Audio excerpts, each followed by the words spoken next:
You're most welcome. Thank you for coming to our home. Thanks. This Welcome is, to our home. Our humble home. It's called Norton Manor.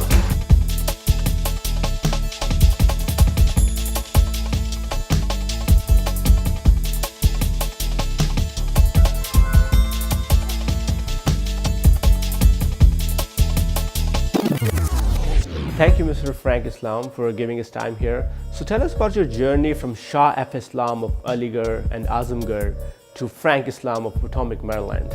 Well, thank you very much for taking your time to talk to me. I was born in Azamgarh, which is the eastern part of the India, and then I grew up at Aligarh, and I went to school at Aligarh Muslim University. I never lost love of Aligarh. Aligarh shaped my history and my journey and my story and determined my destiny. This principle have always guided me throughout my life during the time of calm or the crisis. It is indeed a true treasure. It's a precious possession. It has empowered us. It has enabled all of us, and Aligarh gave me the education. My days at Aligarh were wonderful, and I still nourish and cherish those days of Aligarh. They were sometimes so chaotic, but it was filled with charms, cheers, changes, and challenges. After I grew up in a middle-class family, so those are the values that and the core belief that I got from Aligarh University. But it's America that has provided me the latest opportunity to succeed. It's America's kindness and generosity that gave me the opportunity to become a successful entrepreneur. So after Aligarh, I came to the United States at the age of 15. A professor who went to Aligarh Muslim University gave me the chance, the opportunity for me to come to America, to cross the Atlantic Ocean, to realize the American dream.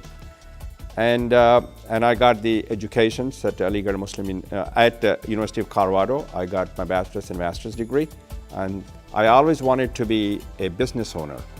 But in order for me to get to have the ownership of a business, I needed to get some experience. So I worked for 2 information technology companies, so that gave me the knowledge and the skills and experience and the real world grounding to become a successful entrepreneur, so that I can take a risk. And then in 1994, I purchased a company called QSS Group Incorporated for $45,000. With the help of my staff, I was able to grow that company from 1 employee to several thousand employees, from $45,000 to $300 million per year. So when I say how I became successful, it's not me, it's all of us, it's the we who made it happen. So success in business is team sport. Then I sold my business in 2007 to Pro Systems Corporation. That gave me the financial independence to start my foundation, which focuses on art, education, and culture. And also, I'm concentrating mostly right now what I consider sharing and giving back. And it's much more rewarding to give back than making money, than all the money that I made in business. So once you came into this country with nothing in your pocket. $15 in my pocket. Oh, wow. Long years ago. So Mr. Islam, we share a last name. I just realized. We share a last name. You know what it stands for? Peace. Yes, exactly. And talking about peace, you invested a lot of money in the peace efforts around the world, and you invested money in United States Institute of Peace. Tell us about that. I'm always reminded and guided by the words of President John F. Kennedy, who said, "To whom much is given, much is expected." So I achieved the American dream, as you talked about it, just not because of me, by the help of my colleagues, my friends, my relatives, my wife, my professor. So giving back is not a philanthropy, it's an investment, and it's the repayment of that loan. I feel my responsibility to give back so that I can create the next generation of philanthropists. My fondest hope and expectation is that the investment that I have made in an individual and organization, they will in turn make the investment in others, and that will make my investment sustainable. And one of the criteria that I use the investment in the philanthropy are giving as a philanthropist is to give a helping hand, hands up, not a handout. Like you invested a lot of money in Aligarh, and you also affiliated with so many educational institutes in the US? Education is a gift. And education, as you know, is very critical because it's opportunity creator and it's a bridge to the future. It also a pivot point.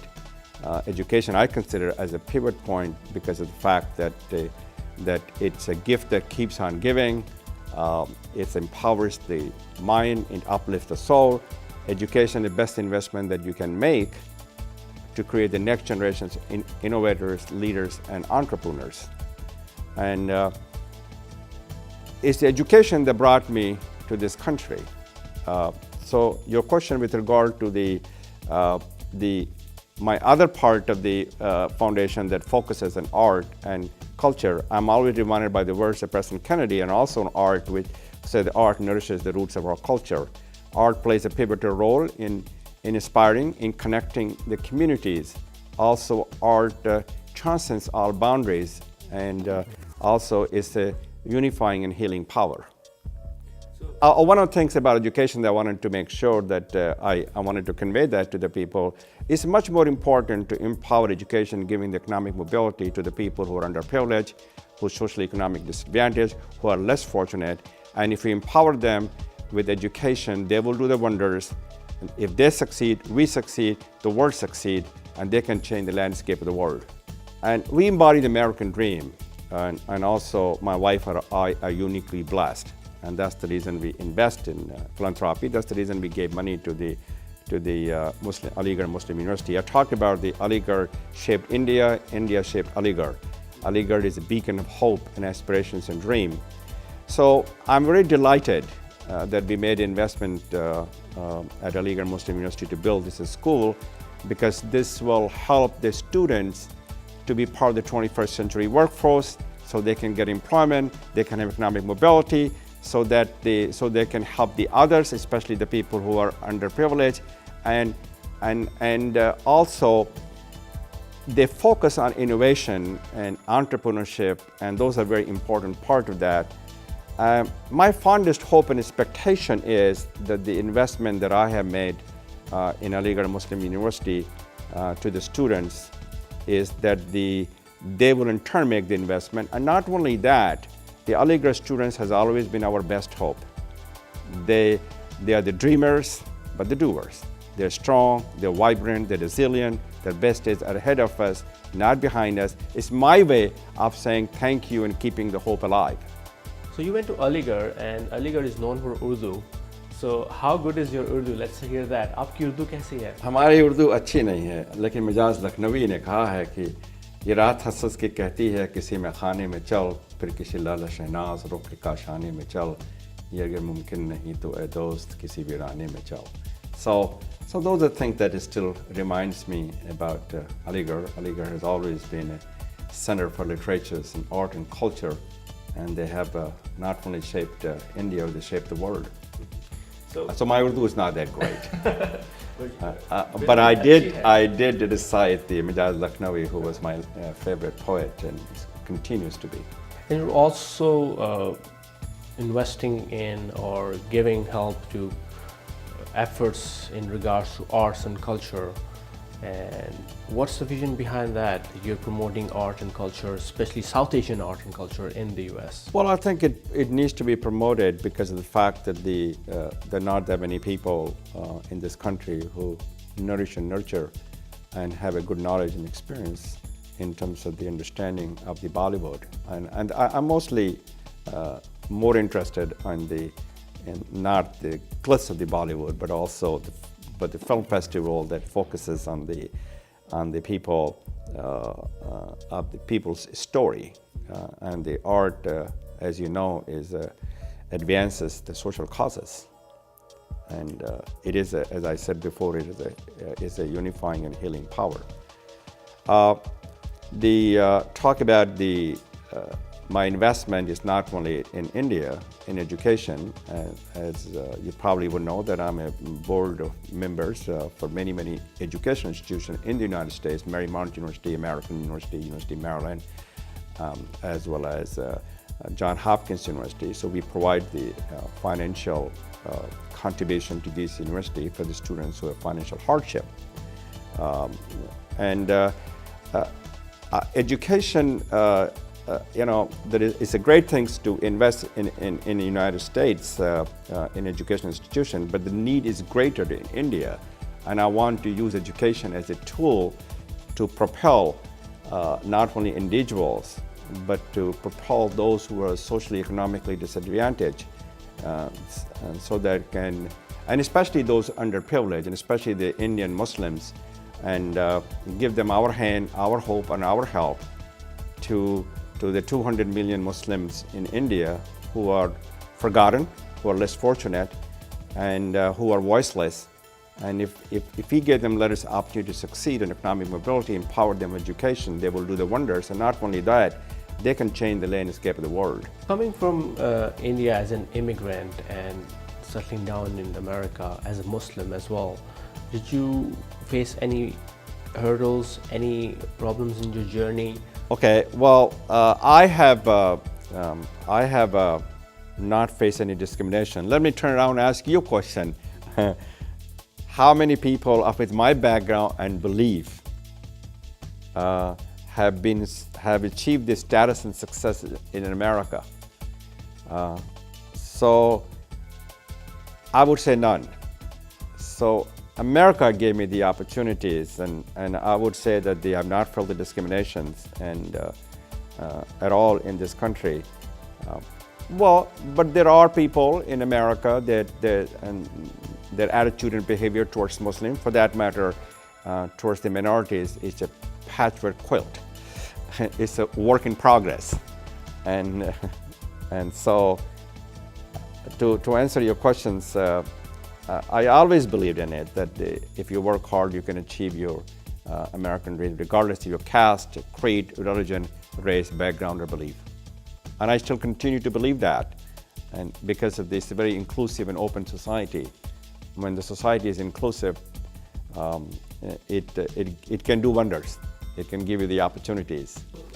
Anything that you want to say to Muslim youth around the world, or youth in general, who aspire to be successful, who want to achieve that American dream that you have achieved successfully? Well, I want them to achieve the success. I want them to be inspired by my story, my journey, and I want them to know that their best days are ahead of them, not behind them. I want them to know that keep on working, but get a good education, but when you're successful, do well, but do good also, and give a helping hand to your community, and never forget your heritage and roots, and that's what I will tell them. When I came to this country, I did not know that I'll be as successful today. But the Aligarh educations and the education at the University of Colorado gave me the building block to be an entrepreneur and to become successful. But this is not what I wanted in my life in terms of success. It's nice to have the financial independence and success, but helping others and making a positive difference in people's life, and also creating a many Frank Islam is more important to me, and those are my family's finest tradition, and those have been the guiding principle since I was young. And my parents have always taught me about giving and sharing. So, and that's more important to me than anything else in my life. What was your role model when you were growing up? My role model was John Fitzgerald Kennedy, President Kennedy, who was not just a politician, but he promoted peace, he promoted art, he promoted culture, he promoted education. He also promoted and believed that you can make a positive difference in people's life. And you remember the quote of President John F. Kennedy about philanthropy, to whom much is given, much is expected. He also quoted about the art, and he said the art nourishes the roots of our culture.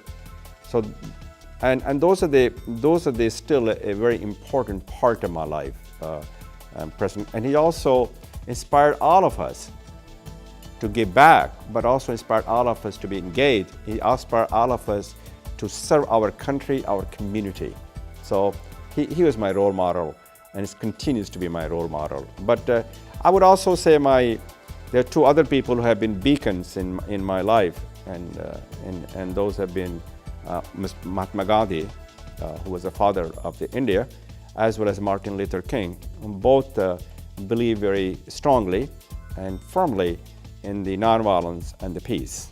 And I would like to owe them a sense of gratitude because they have been an important part of my life as well. As a Muslim American, I think we have done very well economically, but we don't really have a clout in politics. So it's important for me to be engaged in politics. To talk about the U.S. Institute of Peace, we have committed about $1 million to U.S. Institute of Peace because we believe in their mission. And their mission is the nonviolent prevention of the conflict and conflict mitigation. And they also engage in transitioning to peaceful and stable democracy. And they also involved in the curbing the extremism, the violent extremism all around the globe. And they have made a positive difference in people's lives, and they have saved a lot of lives. So my investment in U.S. Institute of Peace is also because of my faith. As a Muslim, I treasure my faith. And my faith tells me, and all the religions, is that that I have learned from my faith is that our religion teaches us to have a path to the peace and also path to the justice for all. And I've also learned as a Muslim that all of us are the reflection of God on the earth. And we have also learned there are just people doing the just thing. So the investment in the U.S. Institute of Peace is a just thing to do, in addition to what they do in terms of saving the people's lives and promoting peace and promoting the enduring peace, as a matter of fact. So, Mr. Frank, being a successful Muslim, being a successful businessman, being a successful American, you want to give any message out to the youth, the people who are listening to you, who are aspiring to be as successful as you are, or want to achieve the American dream that the world talks about? The question that I will say to all of them, the people who are watching this show, that be the best you can be, and do well, but do good, and also be a lifelong learner. Never give up, and when you're successful, help others to succeed. And when you're successful, you also make investment in others to succeed. And also you should be reminded and guided by the values of our Muslim community and the greatness of the community, which is equality, compassion, caring, dignity, tolerance, and the respect for the others.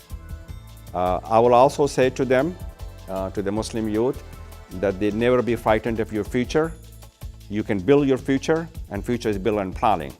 But when you succeed, help create the next generations of the entrepreneurs and leaders, and also be a change agent. I will also tell them that what I believe very strongly and firmly believe, that if you aim high, if you work hard, you should be able to achieve your dream. You should be able to stay ahead and get ahead. And there's no religion, no race, no country, no civilization has a monopoly on wisdom. Wisdom belongs to all. Yes. Everybody, all the people in the world. Great. Thank you, Mr. Islam, for giving this time. Thank you so much. You're most welcome.